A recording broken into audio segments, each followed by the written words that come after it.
guys, how's it going? Welcome back to Damian. I'm back with a Mr. Nightmare video for you guys today.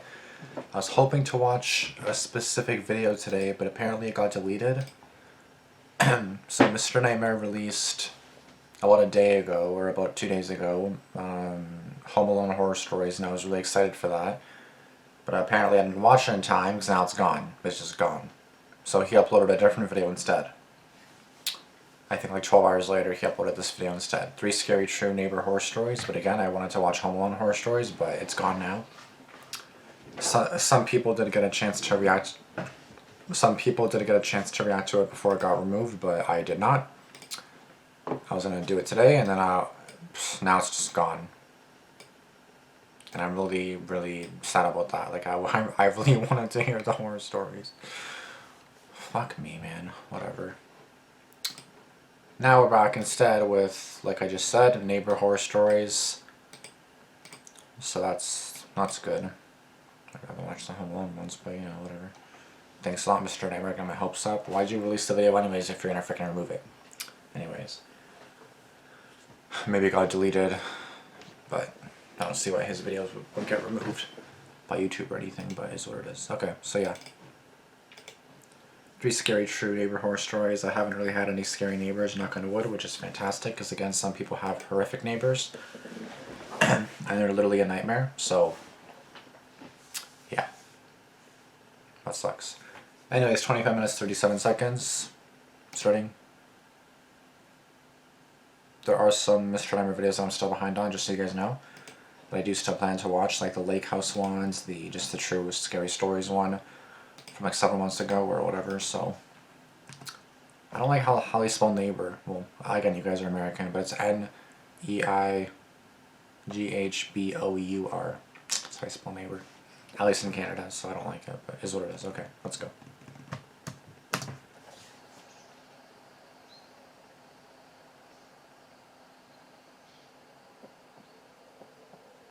Garrett McCarthy. My name is Garrett, and this took place when I was a sophomore in college.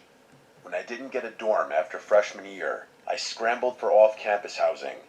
Long story short, I ended up in a co-op, part of a 3-house community that was sort of near campus, but not really. It wasn't ideal, but it was cheap, and I didn't have many options. Plus, I had a bike, so I didn't really mind the extra travel time. Most of the residents were young students like me, but there were a few exceptions.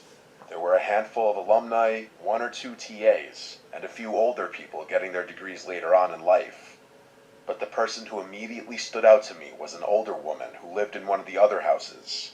From what I could tell, she was maybe in her late 50s, even though she looked a little older than that. She had graying hair and walked with a sort of limp, like she had some kind of back injury. She was really quiet and mostly kept to herself, and she always had this blank expression on her face.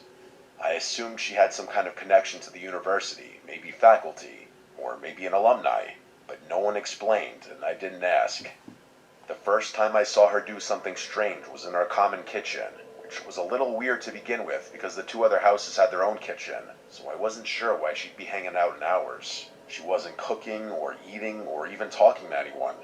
She was just standing there while the rest of us were talking and running around, making dinner, and listening to music. She didn't try and join in, she just watched us blankly. I caught eyes with her a few times, and part of me got the feeling that she was watching me specifically, even though I knew that was unlikely. No one acknowledged her, which I thought was a little weird too. Maybe they knew something I didn't. Later that week, I was doing some homework in my room when I saw her again. I glanced out my bedroom window, and there she was, staring up at me. As if that wasn't strange enough by itself, she wasn't even on the sidewalk, but rather in the middle of the street. It was getting late, and it was decently cold too, so she must have been freezing out there. I couldn't tell if she was looking into my window or just in the general direction of the house, but I felt like she was staring at me specifically. Oh, she is. I don't know why I did it, but I waved at her, trying to be friendly. The moment I did, I instantly regretted it. She didn't wave back. Instead, she jumped up and down a few times like she was excited, and then ran towards one of the other houses, presumably hers. I felt kind of sick. Not only had I acknowledged her, but I had confirmed that she had been looking into my room the entire time. Yep. And even if she hadn't, she now knew which room was mine. Later that night, I asked one of my housemates about her. He told me that that woman had always been there, and that I should try my best to ignore her like the rest of them did. I inquired further about her, but the guy genuinely didn't know anything, and said he was just repeating what someone had told him when he moved in. It didn't sit right with me, so I asked around until I got some semblance of an answer. One of the seniors in the specific house she lived in told me that she was associated with the university and was a little kooky, but that she didn't have a history of violence or getting physical. I asked him why no one found that as strange as I did, and he told me that they really couldn't control who lived there, as that decision was up to the property manager. I wasn't fully satisfied with that answer, but there was nothing I could do, so I tried to just block her out of my mind. But then it got worse. One night, I walked out of my room and nearly ran into her. She was in the hallway, standing right in front of my door. I literally jumped back because she caught me so off guard. It was past midnight on like a Tuesday, so the house was mostly dead. She didn't say anything when she saw me. She barely even reacted. Instead, she just turned and walked away as if I were the one who had intruded on her. I'm not going to go into every little detail, but there were several more occurrences like that one where I caught her either snooping somewhere where she had no business being, or doing something she had no business doing. At some point, I lost my room key. All three houses had once been part of the same hotel, so all the rooms had personal locks and keys.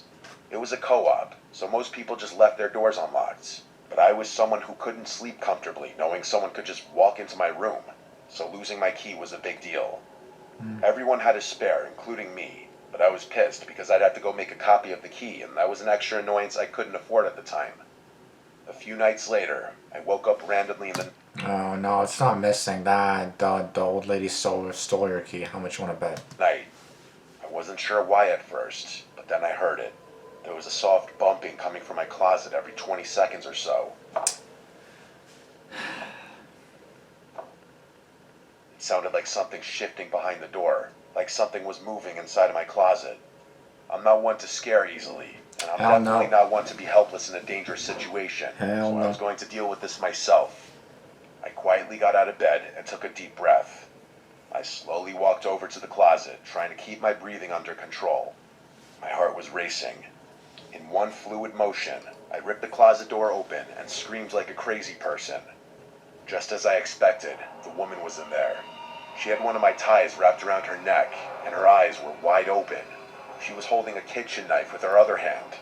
My scream must have startled her, Oh my because God. before I could react, she lunged at me with the knife outstretched. I screamed again, only this one wasn't pretend. It was a scream of pure fear. Jesus. I wrestled her to the ground and was able to disarm her pretty easily, given how frail and small she was. That didn't make the situation any less terrifying, though. She kicked and fought and bit as I pinned her to the ground, screaming the whole time. I yelled for help, and I heard some door She's not known for violence or anything. Yeah, come again? slam, followed by some of my housemates running down the hall. My friend Lee immediately helped me immobilize the woman, and the two of us kept her pinned while someone else called the police. The rest of the night was a blur. The police got there quickly and arrested her on the spot. By that point, she had stopped screaming, but she refused to say anything either, which was extremely unsettling. The cops found my room key on her. Real big shocker there. A few weeks later, we got our answer about who she was. Apparently, she was the property manager's sister, who he had been letting live there under the radar. She had severe mental health issues, and instead of getting her proper care, he had just thrown her into one of the unoccupied rooms. I believe the property manager was eventually arrested for negligence and a slew of other things, and rightfully so. Yep. I honestly blame him so much more for what happened than her. If anything, I feel bad for her, but my pity won't erase the fact that she tried to kill me. Yeah. I could have lost my life that night.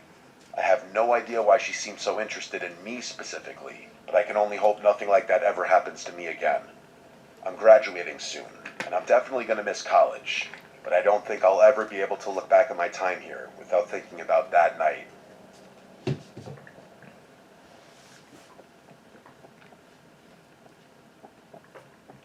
Yeah, I'm not gonna lie, that's insane.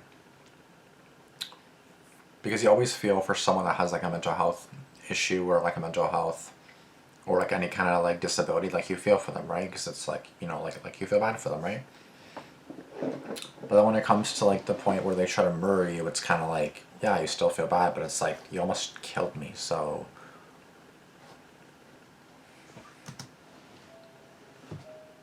This isn't really my story, but I essentially watched the whole thing happen, so I'm telling it anyway.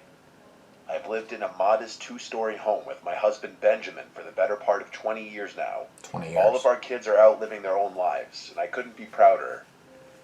What I'm about to tell you happened last year. Someone had just moved into the house across the street, which was really nice because I was getting sick of looking out at a vacant house all the time.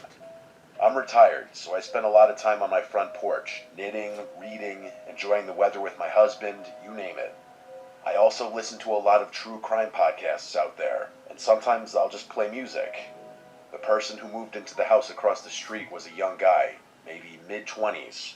He drove an expensive-looking BMW and always dressed in flashy clothing, so I figured he was either well off or seriously pretending. I hope I'm not giving the wrong impression about him. He was actually really sweet. He introduced himself to us after a few days. His name was Quinn, and he was a few years out of college, like I had guessed. Quinn. He was a really bright guy and got along really well with Benjamin. They laughed and talked about sports, and Benjamin even dropped a few of his own college stories that I hadn't heard in a long time. Quinn said he worked in the entertainment industry, and that he did freelance work for some internet personality person, whatever that means. It kind of went over my head, but it must have been lucrative. He looked pretty wealthy, like I said. He talked about stocks with Benjamin, and told us about some of the investments he was making. All in all, he seems like a nice guy. Things were normal for a few months. Like I said, I spent a lot of time on my porch, so Quinn would often wave to me when leaving his house, and I always waved back. I can't remember exactly when, but I started noticing the same girl going over to Quinn's house every so often. Girlfriend? She drove a little white convertible, and she was pretty. Young, blonde, the type of girl you'd expect a guy like him to date. To be frank, she dressed a bit scandalously, which I didn't fully appreciate. I figured she was his girlfriend, maybe checking on the house while he was out. She had her own house key, so it made sense. It became a regular thing. Once, maybe twice a week, I'd see that car roll up while Quinn was gone. She'd go inside, stay for a while, then leave. I didn't really understand what she was doing, but young people date differently these days, so I... Yeah, but like, why would she come when he leaves? Like, wouldn't she come when he gets back home? Like, why would she come when he leaves? Isn't that kind of sus? To me, I don't know. Maybe I'm just crazy, but I don't know. kept my thoughts to myself. Then, one evening, I saw them together. Quinn pulled into his driveway with her in the passenger seat. That confirmed it. She was his girlfriend, just as I had assumed. But shortly after that day, things started getting tense. At least, that's what it seemed like. One afternoon, I was out tending to my little garden when I heard shouting from across the street. Quinn and the girl were standing in the driveway, yelling at each other. I couldn't catch what they were arguing about, but I didn't need to. She kept throwing her hands in the air, practically spitting her words at him. It looked like she was going to strike him. Eventually, she got in the car, slammed the door, and tore off down the road. Quinn shook his head and went back inside. I don't even think he noticed me. I figured it was a lover's spat. Every couple fights, and it wasn't my place to butt in where I was unwelcome. But then I saw that girl's car in front of his house again when he wasn't home. Not once, not twice, but multiple times. I told Benjamin, and he said it was rude to pry and that I should just leave the poor boy alone, which I agreed with. But then came the night everything went sideways. Benjamin and I were asleep when we woke up to sirens blaring outside. We rushed outside, joining the handful of neighbors who had come out to see what was going on. Quinn's house was swarming. Police cars, an ambulance, the whole nine. Oh my God. We watched as the cops emerged from his house with that girl in handcuffs. She didn't struggle or scream, just accepted what was going on and stared ahead with a blank expression. We saw Quinn being rushed outside on a stretcher. He was a bloody mess, and I gasped at the sight. Oh my God. We didn't see him for a week after that. I was worried sick. When he finally came back, Benjamin and I walked over to check on him. He let us in without hesitation and told us everything. Apparently, that girl, her name was Ellie, had confessed to everything, making things easy for the police. For starters, she wasn't supposed to have his house key. She had stolen his spare and made a copy without him knowing. Wow. According to him, she started asking him for things. Fancy dinners, jewelry, expensive trips. Oh, you fucking gold digging bitch. Fuck off. Literally go... Get your own money and get your own... Fuck off. When he hesitated, she got possessive and angry, which was when things started going downhill in their relationship. Every time she had shown up unannounced to his house, he hadn't been aware. She had access to his location through his phone, which I didn't even know was possible. She had gone through all of his stuff, but worst of all, she had planted hidden cameras in his room. Every time she went back to his house when he wasn't there, she was replacing the camera batteries and making sure they were still working. Oh my god. The argument between them that I overheard was Quinn's attempt at breaking up with her. She refused, and Quinn reluctantly agreed to go on a break. Ellie had seen everything through the cameras, and the next night, she went to his house with a knife. I'm not going to explain the rest, you get the idea. Somehow, Quinn managed to get her to the grounds, but not before she seriously injured him. The doctor said he was an inch away from needing surgery, or dying. Shit. Benjamin and I tried to console him, but he was visibly shaken. The last thing he said before we left was that he had learned his lesson about flaunting his money, especially around pretty girls.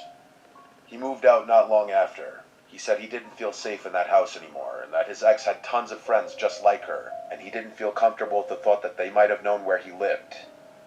We never saw him again. I pray to God he's doing okay.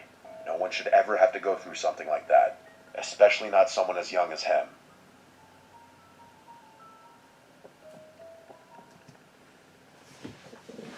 Jeez, all names in the following story have been changed. That's crazy, bro. And this is a long one. This is a 12-minute story. Okay, well, this story is going to be a big one. I already saw somebody in the comments. There's someone named Damian, but I mean, I guess it's a fake name. It's not really Damian. But I think someone about story 3, Damian, I saw something, because I was looking through the comments because I was looking for something about anything from the last video that was like removed from the Home Alone one, but I couldn't find anything. So I was like, okay, interesting. I was just trying to find any comments like, oh, who's here after the Home Alone video got removed or something. I don't know.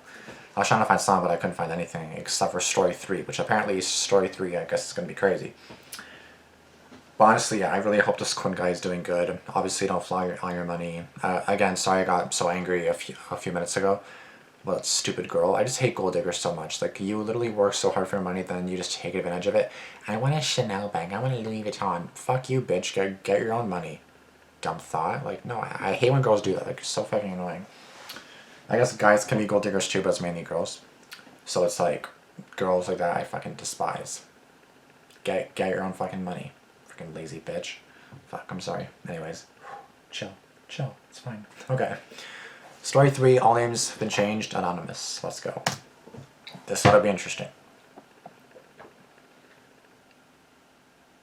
When I moved into my new place, I was just looking for a fresh start. I won't get into the details, but let's just say I had a bad situation with an ex that made staying in my old city impossible. Wow. I ran into some money. Yeah, sometimes I feel like it's bad being single, but at the same time, it's like at least you avoid all these crazy ex stories, right? So I don't gotta worry about that. Early in life, and made some bad decisions about the kind of women I surrounded myself with. Yep. Lesson Gold diggers. learned. Gold diggers. The neighborhood I moved to is really nice. Low crime, quiet, mostly families. The houses here are really spaced out, which was partially what drew me there. But for some reason, the property next to mine is much closer in proximity than most of the other properties are to each other. Weird. And by the way, that house next door is huge. When I first saw it, I thought I could easily fit a family of 10. That's honestly what I assumed at first, Wow. that a big family lived there, grandparents and everything. But I could not have been more wrong. Even though I try to be low-key, I wasn't going to be a rude neighbor. I took it upon myself to introduce myself to everyone in the neighborhood. For whatever reason, I decided to introduce myself to my next-door neighbors last. I couldn't tell you why. Everyone else I met seemed really sweet and That's a genuine. huge house, bro. I'd say 90% of them were parents of young children. And yes, they were all slightly intimidating, purely based on how successful they seemed to be. Why are all the damn lights on? I know it's not a real thing, but why are the damn lights on? Turn all your lights off, Jesus. I wasn't too sure how a younger guy like myself would easily blend into a community like that, but that was more of a personal concern. When I got around to meeting my next door neighbor, my social battery was mostly drained from having spent the day making small talk with strangers. I knew if I just went back home, I was never going to be as motivated to meet them, so I just sucked it up and walked up their driveway. I had gotten accustomed to being greeted by someone middle-aged, so when a young-looking dude in a mullet opened the door, I was a little taken aback. Hell, he looked even younger than me, which was definitely a shock. I recovered quickly and went ahead with my new-to-the-neighborhood spiel. As I went on, he flashed me this massive smile and actually cut me off before I could even finish talking. He said something along the lines of, "Oh wow, someone who was born in my decade, what a nice surprise." I laughed and told him the same thing, venting to him about how out of place I felt as a single guy in his late 20s among so many families with kids. He told me not to worry about that, and that most of the people who lived here kept to themselves, which was kind of a relief for me. He introduced himself as Damon, and told me I should come by for a drink sometime. Damon? I shrugged my shoulders and Well, again, all names have been changed, so these are all fake names, but yeah. said, "Hell, why not right now?" To which I expected him to laugh and invite me in. Instead, though, he looked over his shoulder like he was scanning his living room, and then he turned back to me, saying he wished he could, but he was busy working. I asked him what he did for work, because it just seems like a normal follow-up question to what he said, and he dropped his smile a bit. After a weird stare, he laughed and just said, "Finance," but didn't elaborate any more than that, which I thought was a bit strange. I told him fair enough, and asked if he had any roommates. To my surprise, he told me he lived there alone, which was absolutely insane to me given how big the house was. We chit-chatted for a few more minutes, and he gave me his number before going back inside. I was excited that someone my age lived here, especially because he seemed like a really chill guy, but I couldn't get over how odd it was for someone like that to live all alone. And yeah, I know I was essentially doing the same thing, but you have to keep in mind my house wasn't even half the size of his. Anyway, I went back home and got on with my life. That was about 6 months ago. For a few weeks after that, nothing eventful really happened. I texted Damon a few days after he gave me his number to try and set something up, but he'd always complain about how busy he was and how sorry he was that we couldn't hang out. Eventually, I gave up with him. Not in a hostile way, just in a you-do-you kind of way. I'm definitely not the type of person to bend over backwards for someone who seems disinterested. I never saw anyone coming or going from Damon's place. No visitors, no parties, no girls, nothing. He never even got takeout delivered, which was strange to me because his car was always in the driveway. I genuinely didn't know what he ate because I literally never saw him leave the house. The guy lived like a ghost. I work from home, and the office in my house is on the 3rd floor, which overlooks Damon's property, if you're wondering how I knew so much about his living habits. I know it sounds obsessive and a little creepy, but his house was also just a glance away from my monitor, so I couldn't help but look over from time to time. One night, it was a Wednesday night, I remember that distinctly. I woke up around 2 a.m. to the sound of loud music. I sleep with my windows open, so that's probably how I woke up so easily. At first, I thought I was imagining it, or it was part of a really vivid dream I was having, but I was wrong. I got out of bed and peeked out my window, and there they were, 7 or so cars lined up in Damon's driveway. There was no mistaking it, he was having a party. Now, don't get me wrong, I'm not the type to complain about some noise. I've been to my fair share of house parties, but it was the middle of the week, and the volume was insane. I figured I'd just go over, knock, and ask him to turn it down. I threw on a hoodie and walked over. Well, you could also just plug in your... close your windows. You don't need the windows open. Why? Or have it a bit... well, I don't know. Yeah, I mean, I guess you shouldn't have to, like, change your habits just because someone's loud, right? So I get it. Just kind of ask them to keep it down. But yeah, like Wednesday night, like 2 a.m., yeah, it's like Friday, Saturday, that makes more sense. But like a Wednesday night, it's like, hey, come on now. Like, you know what I mean? I don't know. It was a full-blown party, that much was clear from outside. I knocked on the door, but no one answered. I pulled out my phone to text Damon, but I decided against it, knowing he'd probably ignore me and give me some BS excuse the following morning. I knocked on the door again, harder this time. Still nothing. I reached for the handle, half expecting it to be locked, but to my surprise, the door swung open. Inside, the first thing I saw was a pile of shoes in the foyer, at least 10 pairs. But there was something off. There was literally no one in there. I moved further in, expecting to see people in the living room, maybe the kitchen, but it was completely empty. There What? weren't even any drinks left out. I could hear people over the music that was playing in the background though, which I didn't understand. But then I really listened to it, and everything hit me all at once. It wasn't even music, really. It was a recording, a literal recording of people laughing, yelling, clinking glasses. The whole party was fake. All of it. What? But that didn't make sense to me. It still didn't explain the shoes or the cars. There were people in that house, that much was certain. I should have turned around right then, but I needed to know what was going on. I moved discreetly around the house until I saw a door that was slightly ajar.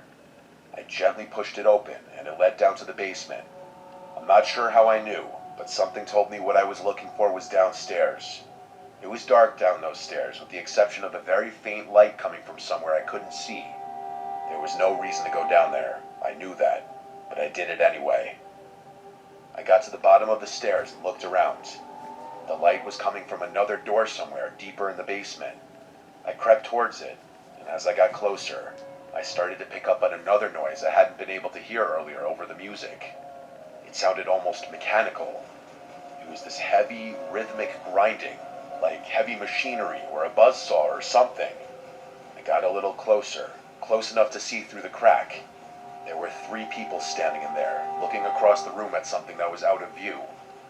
They were all older-looking guys, significantly older than Damon. They were wearing heavy-duty work clothes and had on these protective goggles and thick rubber gloves. I also realized they were wearing what looked like work boots, even though I had seen all those other shoes upstairs. Under different circumstances, I would have assumed that they were construction workers.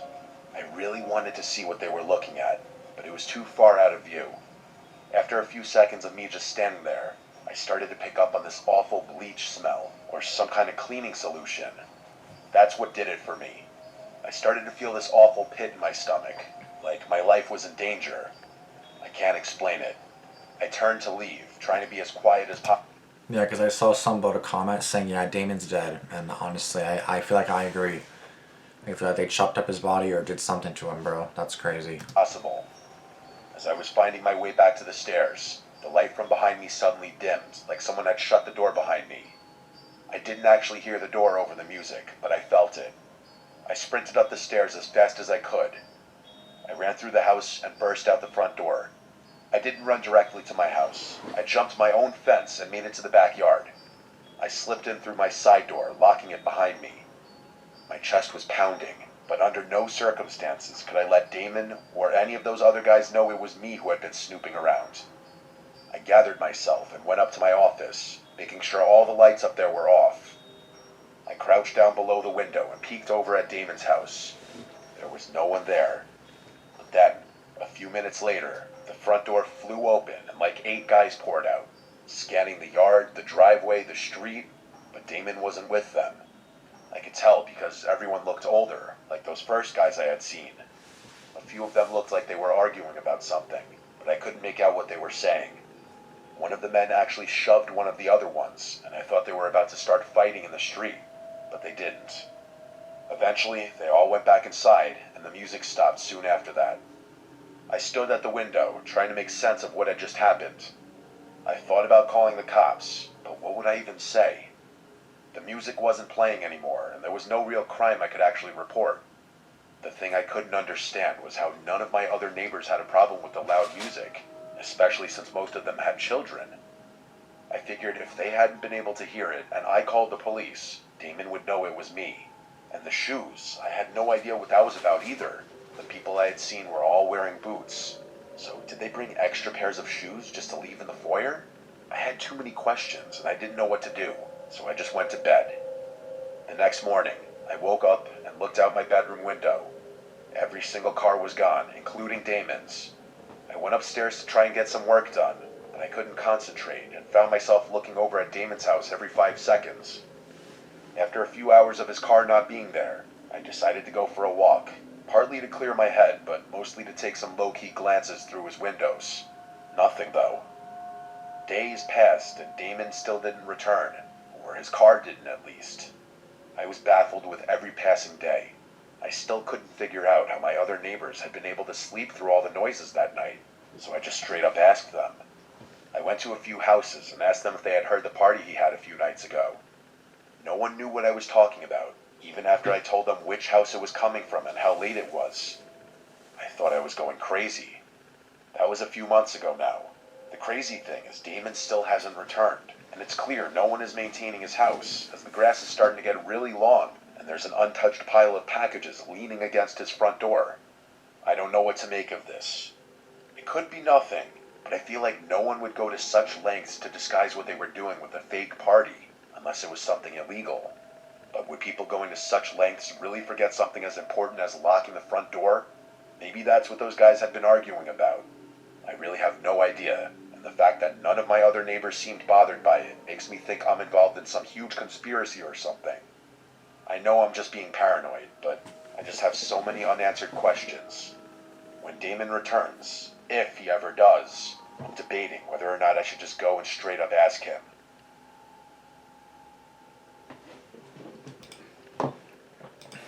I don't know what to make of that either, to be honest with you guys. Like, I don't know what to really think. Someone said, yeah, he's dead. And I'm like, yeah, it makes sense. Like, I would assume so too, you know what I mean? Like, I don't know what's going on, though. Is it me, or was the guy in the third story a little odd? It kept claiming he keeps to himself, but knocked on every door around his house. I guess it's a nice thing, but not my style. Invited himself into his neighbor's house on day one. Yeah, that's definitely something. Wanted to complain about music the first time he heard a party. Walked into the house when nobody answered. Maybe it's just me, but I don't think I'd ever do any of those things. Yeah, I definitely wouldn't go up to anyone just saying, hey, I live in the neighborhood now. I'm too shy for that. I definitely wouldn't invite myself into into my neighbor's house on day one. Definitely wouldn't have walked into the house. Definitely not. This is Damian. It's not Damian. It's Damon. Bitch, why are you saying Damian? It's Damon. Who the fuck is Damon? He said Damon. D-A-M-O-N. The fuck you talking about? Spoiler, that guy, Damon, is dead. That bleach is to clean up the scene of the crime. His car was removed to get rid of evidence. So, did you kill him? LA 625? Are you the one that killed him or something? Because you seem pretty damn sure. You definitely walked in on some gang dissolving a corpse with bleach or acid. It was most definitely Damon's, and he angered a mafia gang. It's not Damon, it's Damon! Thank you, someone spelled it right. Thank you, thank you. Fucking Damon. Who the fuck's Damon or Damian? Damian. Get out of here. Yeah, and was subsequently taken out by them, or was a witness in hiding before being found by the group. Getting for one. Was far involved in something sketchy, and I caught up with him. Not that hard to find out the connection between a whole bunch of guys that suited up with electric sauce tools to only realize then some cut up his body, lol. But in third story, definitely witnessed a murder, clean up by a drug ring, finance being your only vague job, description 8 guys showing up your house with a change of shoes and bleach, defo get into trouble, and organized crime of some kind. That's crazy.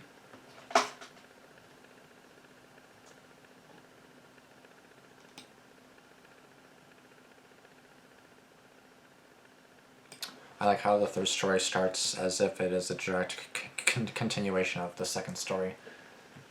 Damn.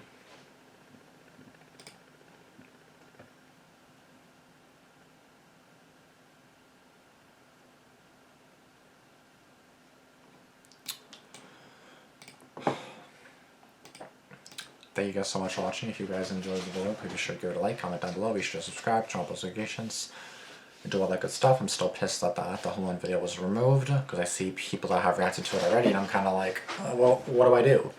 I can't watch them, because I haven't reacted to the video yet, but it's already been removed. Is it going to be re-uploaded? I checked the Mr. Neighbour posts, and there's nothing there, so I was like, what the fuck is going on? Anyways, whatever. I guess I lost my chance. I fucked up. I should have watched it when I had the chance. Thank you guys so much for watching. If you guys enjoyed the video, be sure to get a comment down below, subscribe, turn on post notifications. Sorry, I'm late right now. It's like 2 AM right now. But yeah, that's really fucked up, and I feel like that guy got murdered. Damon's dead.